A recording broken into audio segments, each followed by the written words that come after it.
A to Z classes जपला। यदि अभी तक आप चैनल सब्सक्राइब नहीं किए हैं तो सब्सक्राइब कीजिए और बेल आइकन को प्रेस कीजिए। धन्यवाद। चलिए आज हम लोग देखते हैं संधारित्र को पूरी तरीका से समझते हैं, इसके कॉन्सेप्ट को जानते हैं कि आखिर संधारित्र क्या होता है।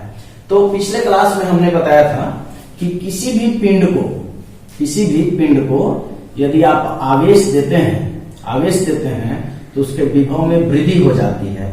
इसका मतलब Q प्रोपोर्शनल V हो रहा था, तो Q को बढ़ा रहे थे तो V भी बढ़ रहा था, यदि Q को घटा रहे थे तो V भी घट रहा था। तो A बीच में आ रहा था प्रोपोर्शनल को हटाने के बाद C भी, और ये C कहला रहा था धारिता। ये पिछले क्लास में हमने इसको पढ़ा है। तो आज हम लोग देखेंगे कि संधारित्र क्या होता है।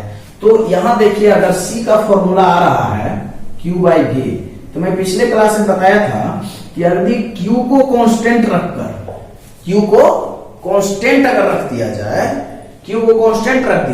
स्थिर रख के यदि आप V में परिवर्तन करेंगे, किसी प्रकार का परिवर्तन करेंगे, तो देखिए ये C अगर V में कमी आएगी तो देखिए C प्रोपोर्शनल 1/V हो जाएगा यहाँ पर। देखिए अब ऐसे भी एक चीज और समझिए कि ऐसे फॉर्मूला जब निकलता है ना, V बराबर KQ/R, तो ये V जो है वो R का क्या है, इनवर्स प्रोपोर्शनल है। ठीक है, इनवर्स प्रोपोर्शनल मतलब व्युत्क्रमानुपाती है। तो यहां पर भी C जो है V के क्या हो जाएगा, व्युत्क्रमानुपाती हो जाएगा। इसका मतलब कि V का मान यदि कम होगा तो C का मान क्या होगा, बढ़ेगा। मतलब धारिता क्या होगा, बढ़ेगा। तो एक ऐसा युक्ति है जिसमें Q को कांस्टेंट रखकर, ठीक है, उसके हम लोग धारिता को बढ़ा सकते हैं। ठीक है, मतलब चालक में किसी प्रकार के बिना परिवर्तन किए हुए बढ़ा सकते हैं। कैसे बढ़ा सकते हैं, पहले एक छोटा सा यहां पर एग्जांपल प्रस्तुत कर रहे हैं, देखिए ध्यान से।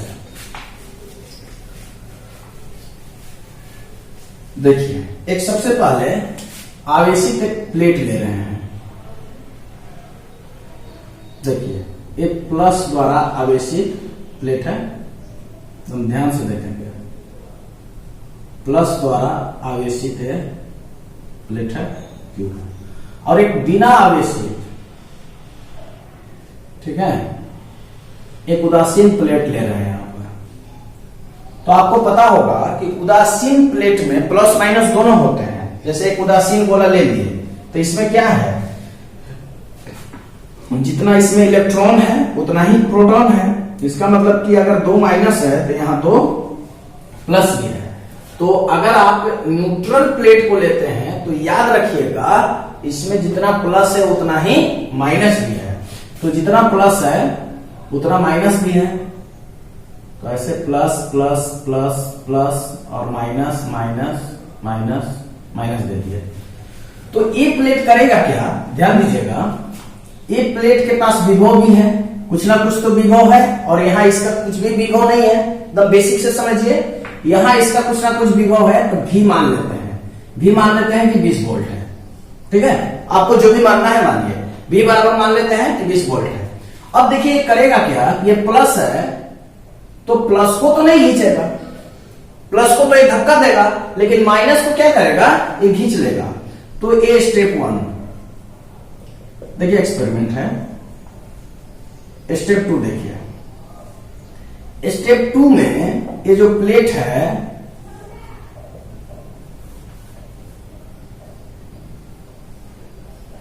ये क्या करेगा, एक प्लेट जो है प्लस को, ये माइनस को इधर खींच लेगा और प्लस को बाहर फेंक देगा। ठीक है, अब ध्यान दीजिएगा कि पहले से इस पर विभव है V, जो आप मान 20 वोल्ट लिए हैं, और ये माइनस इधर आ रहा है लेकिन प्लस जा रहा है। तो माइनस की दूरी इस प्लस से कम है, ध्यान दीजिएगा। डिस्टेंस इसका क्या है, बिल्कुल कम है, और एक प्लस का डिस्टेंस इससे ज्यादा है। सब R का गेम है यहां पर। तो मैं आपको बताया था कि V बराबर 1/4 पाई एप्सिलॉन नॉट Q/R। मैं बताया था कि R का मान जब बढ़ेगा तो V का मान क्या होगा, कम होगा। यदि R का मान कम होगा तो V का मान क्या होगा, ज्यादा होगा। तो ध्यान दीजिएगा, ये माइनस इस पर विभव उत्पन्न करेगा, माइनस Q आवेश के कारण विद्युत विभव भी पढ़ चुके हैं आप, प्लस Q आवेश के कारण भी विद्युत विभव पढ़ चुके हैं। तो ये माइनस भी इस प्लेट पर विद्युत विभव आरोपित करेगा और इस प्लस भी इस प्लेट पर विद्युत विभव आरोपित करेगा। तो ध्यान दीजिएगा, ये सबसे पहले प्लस मान लीजिए किया 5 वोल्ट, ठीक है, इस पर विभव आरोपित कर दिया और पहले से था कितना, 20 वोल्ट था, ठीक है। अब इसके कंपैरिजन में ये तो माइनस में करेगा, ये माइनस में करेगा, ध्यान दीजिएगा, ये माइनस में करेगा तो एक प्लस 5 वोल्ट कर रहा है, तो इससे तो ये ज्यादा विद्युत विभव क्रिएट करेगा, हाँ, लेकिन माइनस में करेगा। तो ये किया माइनस, मान लीजिए कि एक किया माइनस 7 वोल्ट किया, ठीक है। तब विभव देखिए, अब विभव कितना था, पहले 20 वोल्ट था, अब कितना हुआ 5 और माइनस 7, तो देखिए 25 हो गया और 25 में से 7 चला गया, हो गया 18। तो अब विभव में क्या हो गई, विभव में क्या हो गई, यहां पर कमी हो गई। ध्यान दीजिएगा, एक बार और समझिए, एक प्लेट लिए प्लस चार्ज से, अब एक प्लेट लिए न्यूट्रल, तो न्यूट्रल प्लेट में प्लस भी होता है माइनस भी होता है, तो ये करेगा क्या, प्लस माइनस को अपनी ओर खींचेगा और प्लस को बाहर फेंक देगा, लेकिन प्लस भी इस प्लेट पर विद्युत विभव क्रिएट करेगा और माइनस भी इस प्लेट पर विद्युत विभव क्रिएट करेगा, लेकिन माइनस जो है इस पर ज्यादा विद्युत विभव क्रिएट करेगा, लेकिन माइनस में करेगा, क्यों, क्योंकि इसके डिस्टेंस क्लोज है। अब ये प्लस भी इस पर विद्युत विभव क्रिएट करेगा, लेकिन ए प्लस जो है कम करेगा विद्युत विभव क्रिएट, क्योंकि इसका डिस्टेंस ज्यादा है। मैं बताया कि R का डिस्टेंस ज्यादा होगा तो विद्युत विभव कम होगा, यदि R का डिस्टेंस कम होगा तो विद्युत विभव ज्यादा होगा, क्योंकि V प्रोपोर्शनल होता है, इनवर्स प्रोपोर्शनल होता है R का। तो अब यहां देखिए 18 वोल्ट आ गया, मतलब कि विभव में कमी आ गया। और अभी मैं आपको बताया था C प्रोपोर्शनल 1/V, इसका मतलब कि V में कमी आएगा तो धारिता क्या होगा, बढ़ेगा, धारिता क्या होगा, बढ़ेगा। अब यहां ध्यान दीजिएगा, अगर इस प्लेट को अर्थ से जोड़ दिया जाए, भूसंपर्कित कर दिया जाए इस प्लेट को, तो इस प्लेट को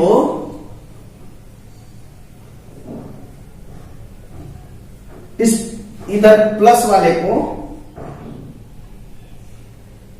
अर्थ में कर दिया जाए। अब ध्यान दीजिए, स्टेप 3, तब क्या होगा, ये तो प्लस को माइनस को पकड़ के रखा था और ये प्लस जो है, प्लस को तो धक्का दे रहा था, तो धक्का दे दिया तो प्लस कहां चला गया, ये चला गया धरती में चला गया, अर्थ में चला गया।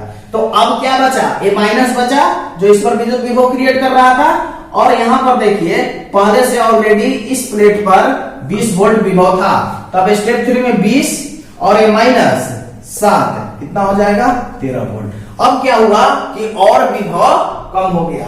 तो कहने का मतलब कि ये युक्ति है जिससे विभव में कमी किया जाएगा, और विभव में जब कमी होगा तो धारिता उसका क्या होगा, बढ़ेगा, क्योंकि C प्रोपोर्शनल 1/V होता है। तो चलिए इसको डिफिनेशन को देखते हैं कि वह युक्ति जिसमें चालक के आकार को बिना बदले, देखिए चालक के आकार को बिना बदले, कोई आकार नहीं इसको बदला गया है, वह युक्ति जिसमें चालक के आकार को बिना बदले उसकी धारिता बढ़ाई जा सकती है।